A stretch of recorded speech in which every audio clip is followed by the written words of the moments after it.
welcome to In the Middle of Intruder Pre-Flight. Middle, I guess it's not entirely accurate, but pretty close. Things are underway.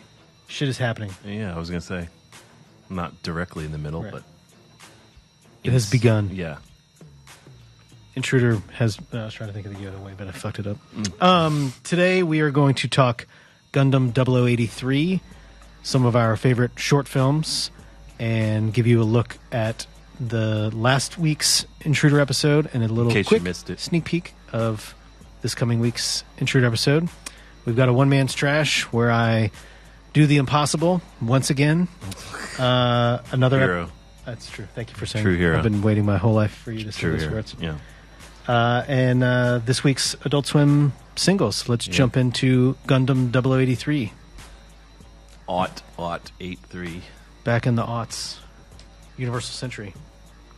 So, Gundam 0083 takes place between Gundam, Mobile Suit Gundam, and Zeta Gundam, and it is after 0080, which was the first sort of 0080, 0083, and MS 8th Team were all sort of within 5 years of each other, and they were all a more modern update of older Gundam stuff. But they all kind of are side stories that happen in between the larger events of the Gundam series proper.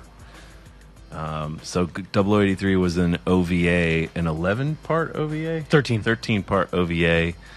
And it would be like one episode every 2 months, and aired in Japan. 91. And then it aired on Adult Swim like 10 years later. This is one of the Adult Swim action shows that if you spun me around in a circle 3 times and asked me if it aired on Toonami or Adult Swim, I would have to seriously... Oh, I knew it didn't air on Toonami, but we actually had to edit it because originally we acquired it for Toonami, along with 0080 and MS 8th Team, and for whatever reason, our programming department decided that the content of 0080 and 0083 was too mature just in general for a kid's audience, and that despite the edits we did, they should air on the newly formed at that time Adult Swim, on their Adult Swim action block where they showed anime. So really had nothing to do with us. We acquired it because we wanted more Gundam. And, you know, in fairness, 0080 is certainly more adult. I think 0083 you probably could have... I mean, it's not much more rugged than Gundam Wing or other Gundams we've shown, but I get it. There was just a little more sensitivity at the time in 2001 to, you know, war television programming based around war. And that's all Gundam is. Right. So it was heavily edited, even though it ran on Adult Swim. But I think we all really liked it. Yeah. And wanted it originally for Toonami. So 0083 is sort of another... Basically, every Gundam side story or retelling has a Char sort of guy and an Amuro guy, and that's what this has as well. And this is, once again, the story of a group of Zeon... sympathizers? Yeah, sympathizers who want to drop a colony on Earth and starve basically all the colonies, because people get their food from Earth. A lot of the colonies do. So they want to drop a colony on North America, or right? Yeah, I just remembered it being North America. I didn't remember specific. And basically wipe out the food stores for the world and for some of the outlying colonies.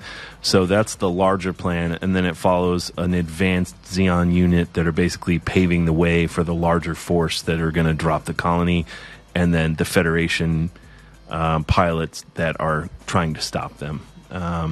It's really emotional. It's like a lot of people yelling, and you know, like it's one of the more, I would say it's one of the more heightened Gundams in terms of just sheer like drama for what happens. Why don't we take a look at, we have our 0083 promo that we did back in the day, where we cut together. We used the soundtrack from the OVA, and then had Chris DeVoe mess with it a little bit. And this was back when we were doing Adult Swim action promos, and it was just the Macintosh computer voice. Yeah.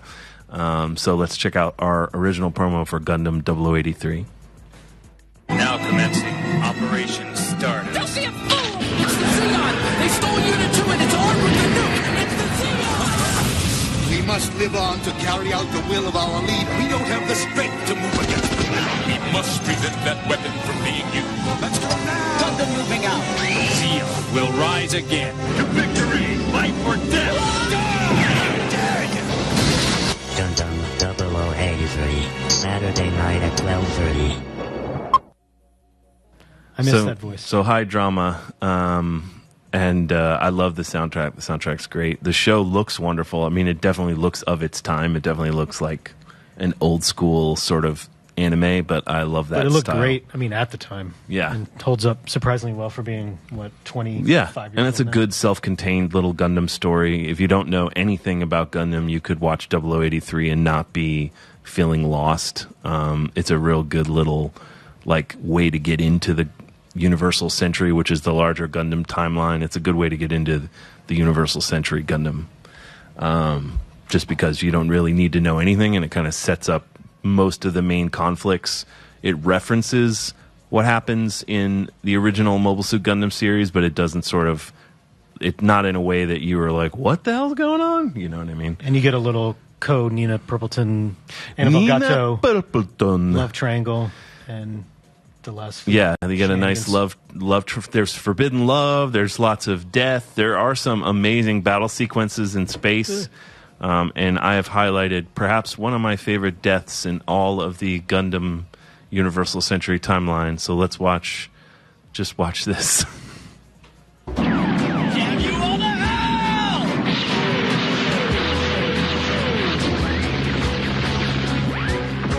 Mishima, we have to pull back! Oh, and where do you suggest we pull back to?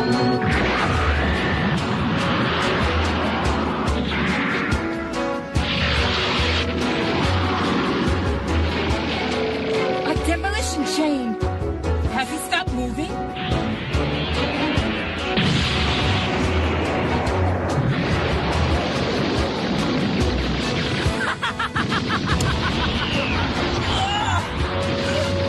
Whose side are you on anyway? Don't you know?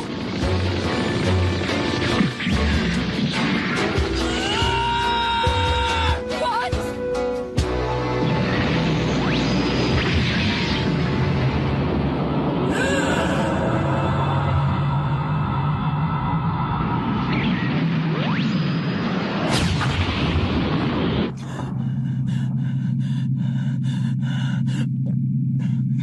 Gatto!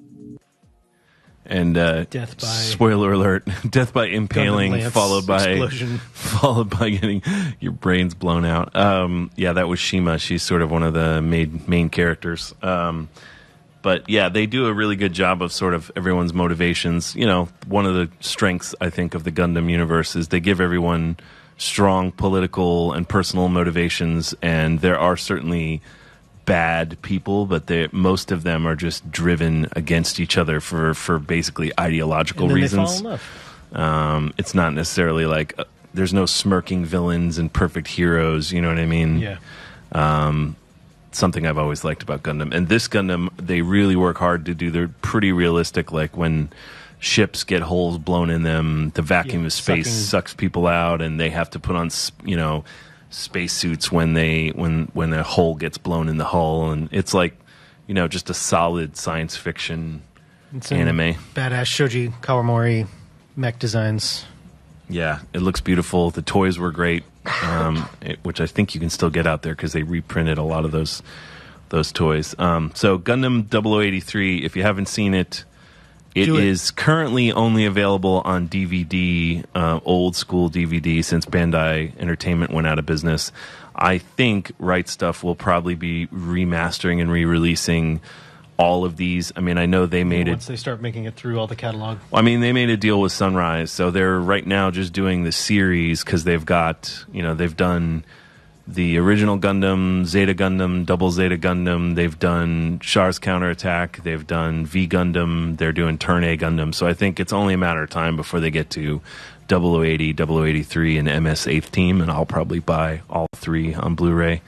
Because I'm a big fan of I collect the Universal Century timeline as a nerd, Gundam Well done. nerd.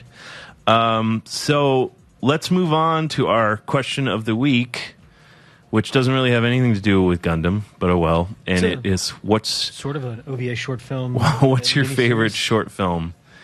Something we don't talk, no one, it's weird with short films. No one really ever talks about them, but we all have some that we've seen that are our favorites. It's like one of the last things people do just for cinema reasons. Right. Like there's not a lot of money in short films. There's not usually, other than a lot of people, people use them as reels basically, especially effects people will make short films or animation, animators to get a feature. Yeah, but that's really the only commercial value they have. And even if you win an Oscar for a short film, it's like, yeah, good job, buddy. Yeah, like it may lead to more work, but you're not getting rich off of short film. You're doing it because you love the idea of doing whatever the story you want to tell is, which I think is cool. So speaking of that, we can start with my favorites, and I'm going to start with a movie I've already talked about here before. It was my favorite film of last year, and that is World of Tomorrow by the great Don Hertzfeldt.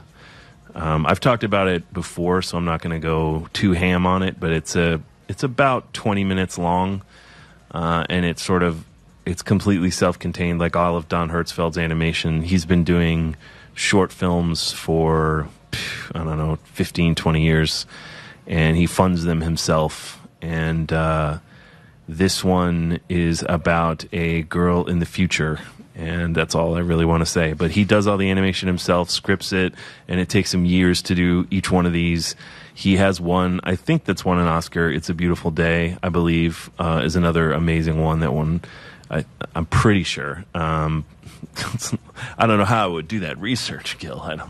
No one has the time. Yeah, but I have here the trailer that sort of gives you a good idea of what the World of Tomorrow is like. He had a Kickstarter for the Blu-ray release of it, and it did so well, he basically expanded what you get from that. I think you can still get the Blu-ray. It's got like a whole bunch of his films on it, not just World of Tomorrow. Well worth it. If you see this online and you like it, you should delve more into Don Hertzfeldt's work. He's a legend of animation. So check out the trailer for World of Tomorrow.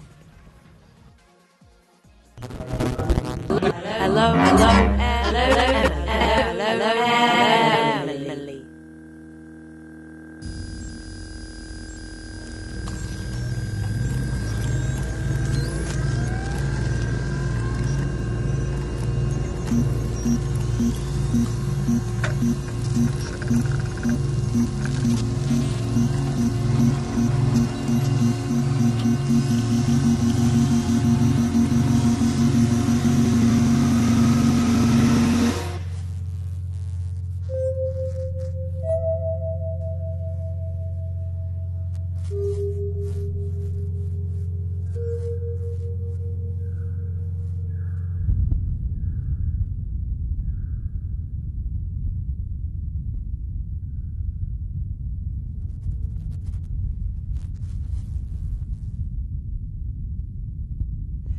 So, World of Tomorrow, pretty great. My next favorite short film is a pretty recent one. It's from like a year or two ago, and it's called The Leviathan. And basically, this is one of the ones I was talking about where it's more of a glorified test reel. It's like an effects reel. And in fact, the director here is developing this into a feature. A movie studio reached out to him and was interested in this, so you might see this as a feature film. But it's a pretty quick setup, and it's only like 3 minutes long. But it just, for a person who did it all themselves, it's pretty damn amazing. Just the level of quality of the effects and the photography in particular, and just some cool concepts. So let's just watch the whole thing. It's only 3 minutes long. So let's check out The Leviathan.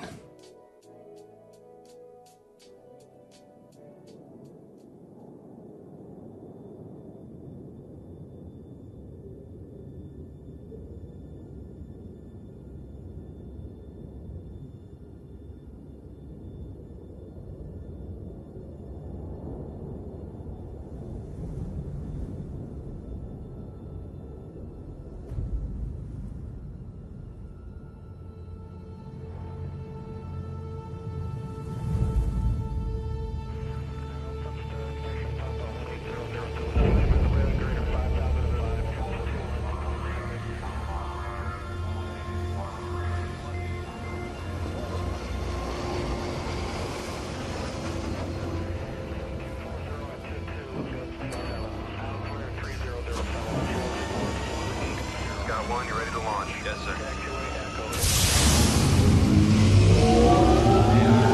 Engines look good for our...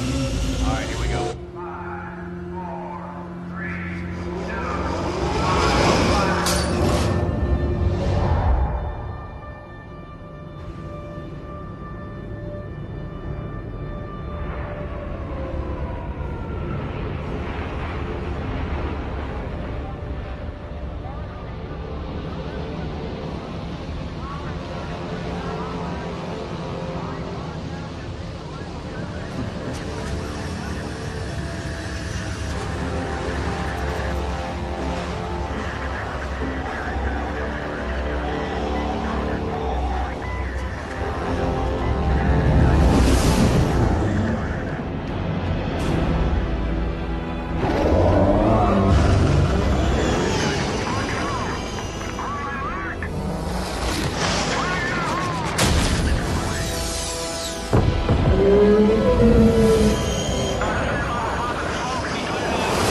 5091, you have a visual? That's negative.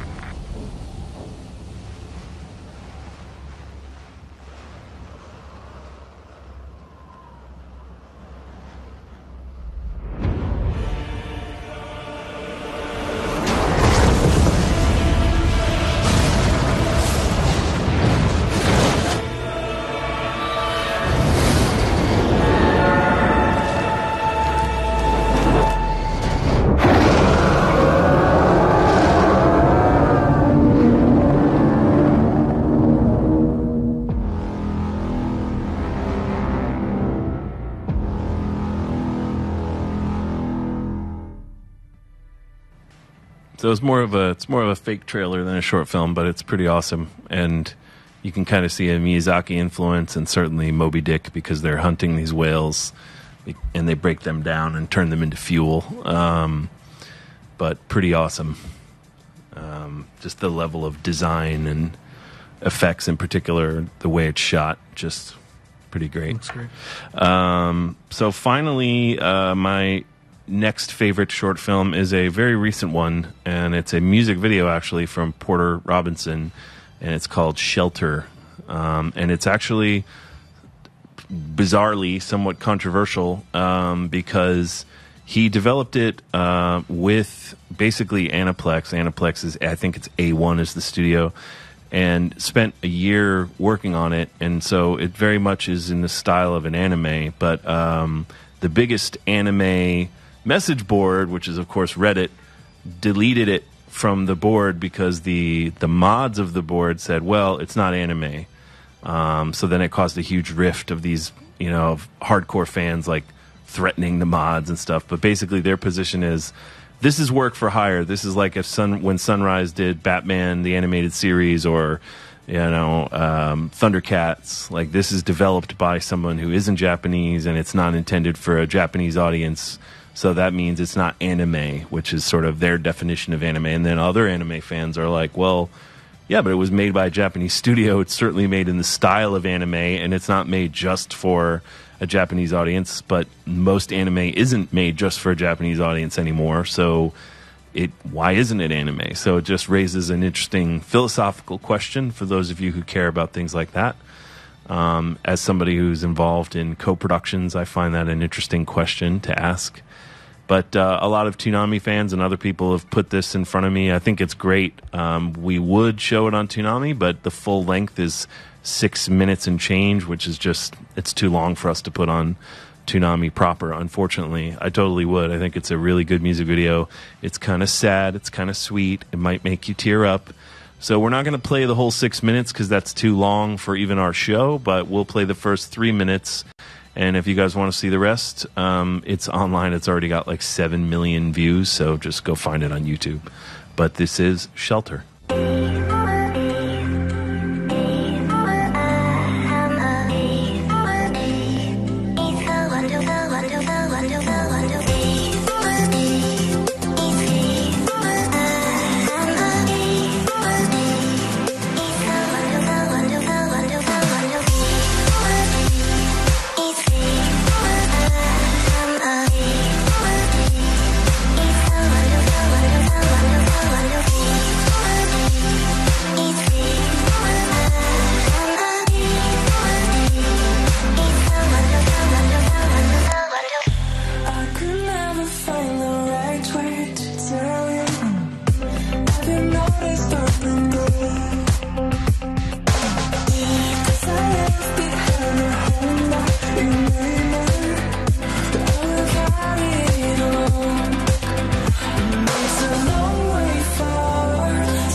So yeah, Shelter, pretty great, and came out just a couple months, like a month ago. So those are 3 of my favorite short films. Well done. First for me is a Pixar short called La Luna from Enrico Casarosa. It was put in front of the terrifying movie Brave, and also premiered earlier at the Annecy Film Festival. This is like the first 30-ish seconds or so of it, so let's check it out and we can talk a little about it.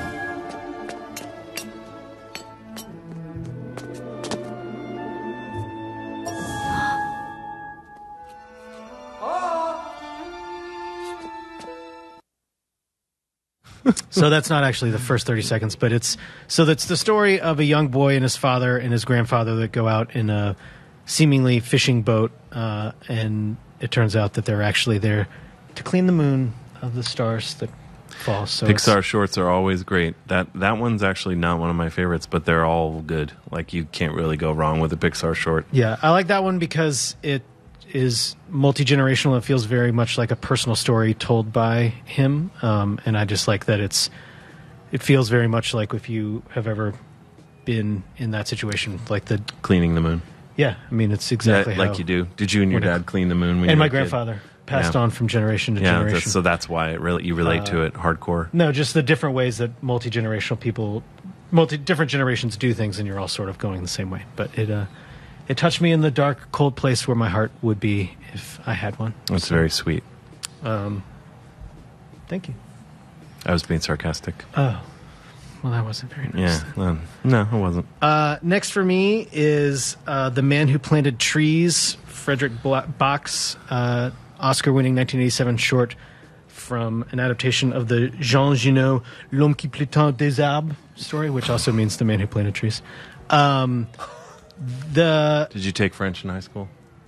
Or Spanish? Middle school, and then in my senior year in high school, and then again. I'm an excellent beginning French student. I've taken beginning French many times. You didn't take Spanish? No, I wish I had.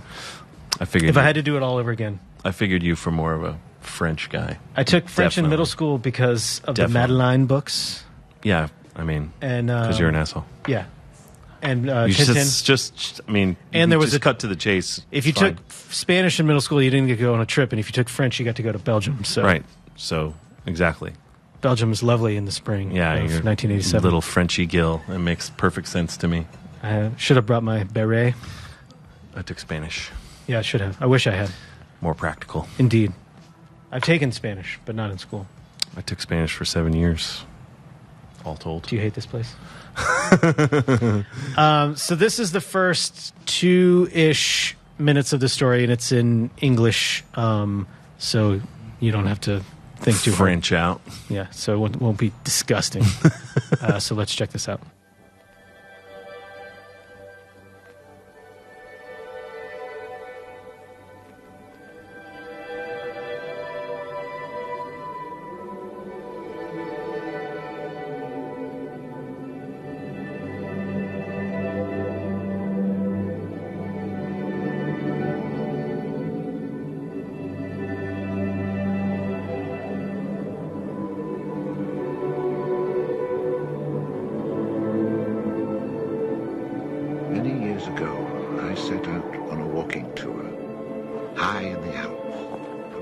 Quite unknown to travelers, where ancient mountains thrust down into Provence.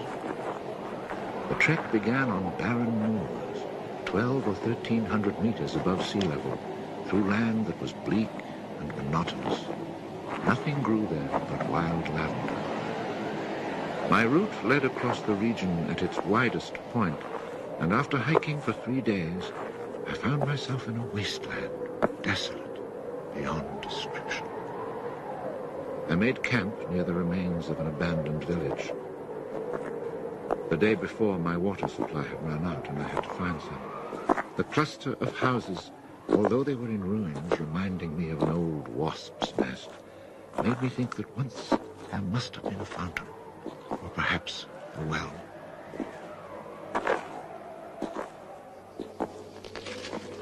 There was indeed a fountain, but it was dry. The roofless houses, eaten away by wind and rain, and the chapel, with its crumbling belfry, stood arranged like houses and churches in a living village. But here, life had vanished. It was a sunny, cloudless June day, but over these bare highlands blew a fierce, insufferable wind. Growling through the skeletons of the houses, it sounded like a wild beast disturbed while feeding on its prey. I had to move camp.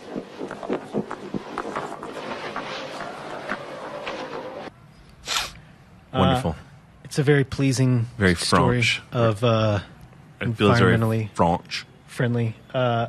Evidently, people wondered if the original story was based on a true story, because the story is that after World War II, or before World War II, a young man goes hiking in the Alps and he finds this sort of barren valley, and there's a shepherd there who's planting trees, and he is in fact l'homme qui plantait des arbres. And he comes back, but it was written as an environmental sort of protection pro story, but everybody thought it was true, and he died and never told anybody it was true. And then his daughter sold him out. And she's like, "Nah, that shit was made up." Nice. She probably got tired of people asking. Yeah, it's like, no, yeah, just shut up. It's a story. Every Frenchie. French Thanksgiving, we get together it's a and story, Dad tells the same Frenchie. story. Get out of here, De Gaulle. Yeah. So last for me is another delightful French tale. Oh, why am I not surprised? La Jetée, or The Jetty. Chris Marker. This movie is actually great. It's mostly still photos. He didn't have enough money to get a movie camera except for one day, so there's one quick sort of shot, motion shot. The rest is all stills, and it's sort of the basis of a lot of different sci-fi time travel movies, particularly 12 Monkeys, which is basically the exact same story. It's great though. It's kind of legendary. Yeah, Chris Marker is a legendary short film. The guy. Left Bank, French New Wave auteur. That means author. Yeah. I don't think that actually is what that means. So this is the beginning 90 seconds-ish of La Jetée.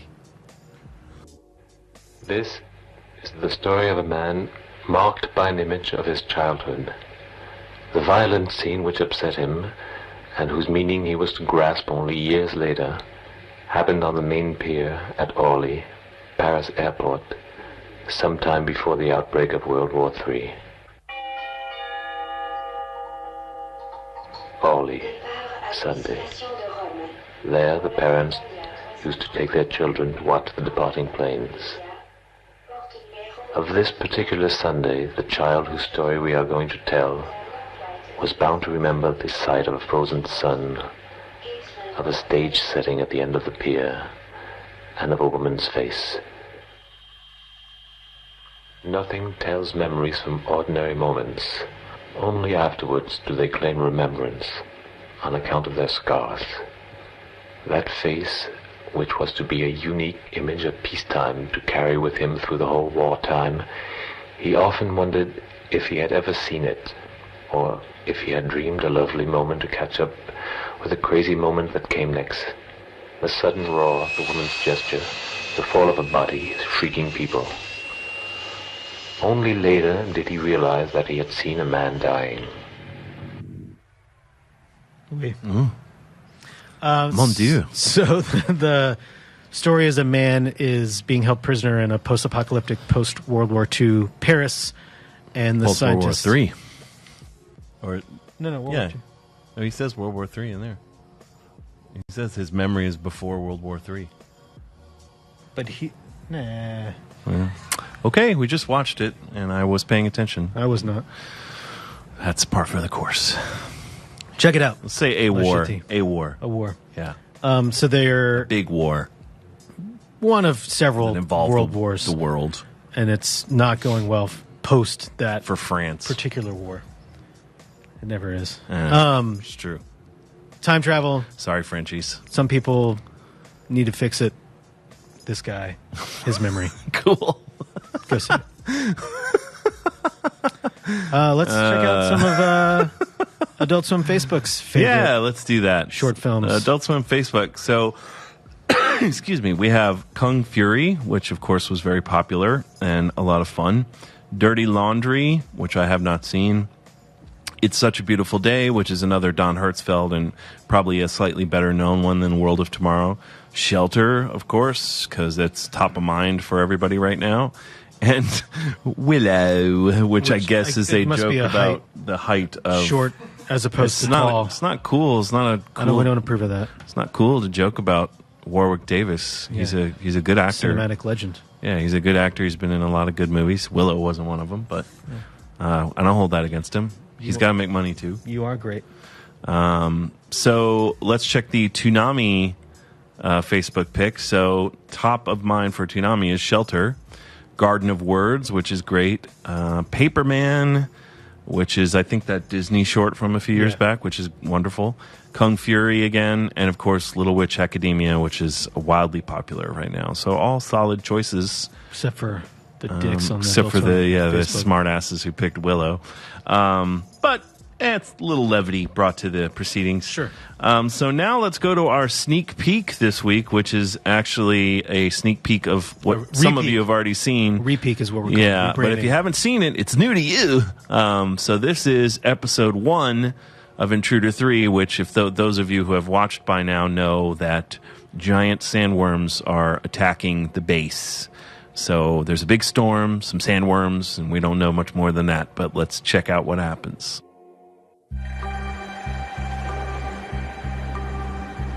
The composition of the atmospheric dust of this world is very similar to its surface, dominated by composites of feldspar and zeolite, which can be derived from basaltic rocks without alteration. Tom, are you ignoring me? You're not still angry about last night, are you?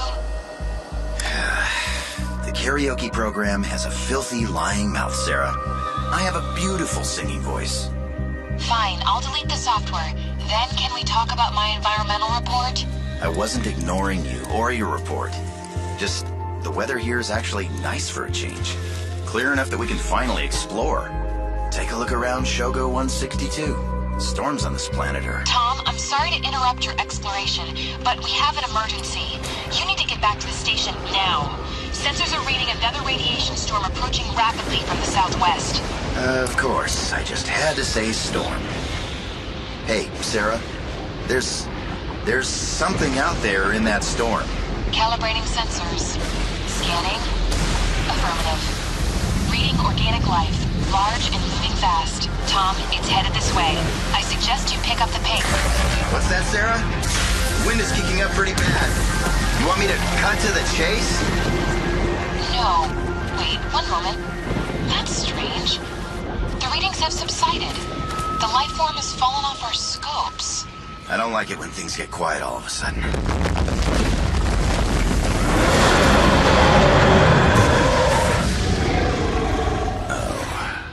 Crap.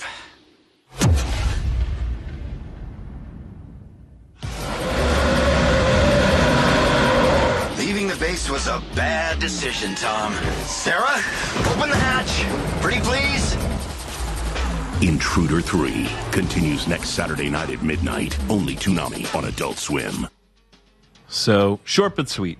Believe it or not, this will be about... Intruder 3 will be about 10 minutes long, and it took a year because we're doing a lot. Turns out when you're not in outer space, you got to do a lot more stuff when there's an actual planet and environment. But check it out. The episode 2 premieres tomorrow night, and hopefully you guys will enjoy where the story goes.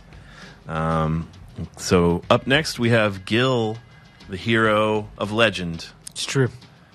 Doing another heroic job playing a video game. I didn't think I was going to be able to finish this one. This was going to be the first fail in One Man's Trash lore. Or is it? I think they're all kind of fails when you really boil it down. Well, I don't. So let's check out this clip of One Man's Trash, where I maybe slam your balls in a vice. Succeed. Or slam my balls in a vice. Welcome to another edition of One Man's Trash, where I waste a little bit of everybody's time. Today we're playing XCOM 2, and settle in, this is going to be a long one. XCOM 2 is super fun, one of the best turn-based strategy RPGs I've ever played, with one huge caveat. The loading screens are crazy long. By the end of the game, it takes, no joke, 5 minutes to get in and out of every level, but once you're there, the game is super, super fun. So by the time you get to the end, you spent the whole game basically leveling up your team, getting more people and better gear and better weapons, and just making a totally badass team. And then if you're like me, on the very last level, you decide to strip everybody down to the bare minimum and go in with just the basic weapons and the basic armor that you get at the very beginning of the game, because this is One Man's Trash. We are ready. You can use the weapon mods that you've found along the way, but if you're like me, you've already put them on all the weapons that they don't actually let you take with you, so it doesn't do a whole lot of good. So I stripped everybody down and started up the level and tried to get the trophy, Who Needs Taigen? Give him hell. And then my sniper, Renee, started bleeding out after one melee hit after the first enemy attack. And I thought, oh shit. And then she glitched. So I reloaded and started again, and I lost her again. So I restarted and wondered if this was going to be the first failure in the history of One Man's Trash. But I got the right rolls, and I moved really, really slowly, and I saved a lot. And I made my way through the level, killing as many guys as I could, and reloading as few times as possible, which was probably about 25 times. So I'd gotten to the beginning of the end, setting up the final level, and everybody was still alive, although a couple people were hurt. And I wondered if I could start over from another place and get people through a little bit better. And then the game glitched, so I figured, fuck it, I'm going in. In the final battle, you have to kill 3 avatars and deal with all of the guys that they bring with them. And it honestly was going pretty well. The avatars move every time you shoot them, so I was trying to sort of corral the avatars together and then get them all in one place and hit them with the big bomb. And with all of that working, I thought I might have a chance, so I saved, and then the shit hit the fan. So I had him down to just 1 avatar to kill, and I only had my PsyOps guy who was in a coma, and my commander, and everybody else was bleeding out. So I got my commander in the right spot, dodged their overwatch, got the 90% shot, and fucking missed. And then my PsyOps guy glitched. So I reloaded. With this reload, I hit him with the soul fire from my man Ben Wright, and then got right up in his face with my commander and shot him in the face. And then I panicked just a little bit. Because with all the other trophies, the second you hit the button to do whatever action you're doing, the trophy pops. Even before you shoot him, you figure, well, now I'm going to kill this guy. But that didn't happen with this one, so I figured I must have messed up something and brought along some equipment that I shouldn't have, or a person that I shouldn't have, and I knew that there was no way I was going to be able to do it because I barely made it to the end after spending all this time trying to get it. And if I had something that was illegal, then I was totally screwed. So I sat through the first cinema, and what's honestly the fastest loading screen in the whole game. And then the next cinema started, and then my screen just went black. For 7 whole minutes. I'd already beaten the game once with my full hooked up crew, and Jason had already warned me that the screen went black because he actually reloaded it twice thinking that his game had crashed. So I hadn't totally given up hope, but I thought I was pretty screwed. So I sat there watching this black screen for 7 minutes, and then the first cinema started back up, but still no trophy. And then, 14 minutes after I first pulled the trigger, sitting through both cinemas all the way in 7 minutes of black screen, the trophy for Who Needs Tigan popped, and I came home the triumphant hero once again. I really do love XCOM 2, and I totally want to play it again. I just want them to change the loading screens and fix it. It's just crazy. But even if they don't, honestly, I'm still probably going to play it again because the game really is that much fun. If you want to see me do something fun or dumb or maybe neither, hit me up at StupidGill and let me know. See ya! So how many attempts total to beat the final boss without any upgrades? I mean, it was 2 days of doing it and about 100 saves. The actual fight was really just, I mean, it was the one time that it boned me, and then I just thought I didn't get it because the game's such a... Oh, the achievement, mess. yeah. Because there's no preset yeah. thing, so it's just sort of... Yeah, XCOM 2, a wonderful, super fun game, but also totally maddening because the load times are bananas, and it's kind of broken by the end by their cinemas they're trying to load, and it's like it was like, how long did you walk away? You walk away from the final cinema to... Yeah, I mean, it's... Like, to get to the load screen to do more stuff, it was like... You have to walk away from your TV for like 10 minutes and the cinema's over and it's just black and it doesn't even show a loading thing. Like, I thought the first time I did it, I was texting Gil and just saying, beware, I think this game crashes on the ending. Yeah, you redid it twice. Yeah, because I just was... Finally, I was like, you know what? I'm just going to leave this and see what happens. And I left it and came back 15 minutes later and it had gone back. You know, it had finally finished. But it was... I mean, that's the only thing about that game is that I hope they do an update and... The loading times are bananas, but I would play it again. It's an awesome game. But yeah, I mean, if they killed the load times, I would play it tomorrow because I love strategy. I love tactical strategy games. I think they must just pre-work all the math, and that's what's so crazy about it. Yeah, But I don't know. and it's a PC game and it's a port. So, Yeah. I mean, XCOM's. But I loved it, and if you like XCOM, you guys should play it. You just have to be real patient.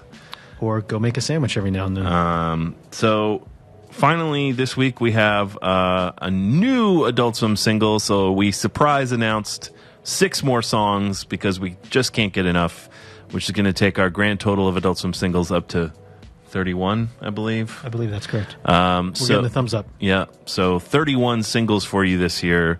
Well, I think we haven't That's quite. almost half a year. 36 would be double what we did last year, so almost double what we did last year.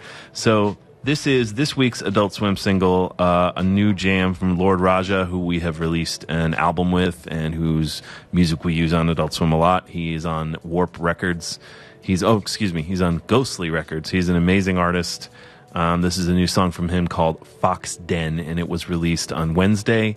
So go get it at adultswim.com/singles and get the other 21 songs we've put out if you want. So let's check out Fox Den.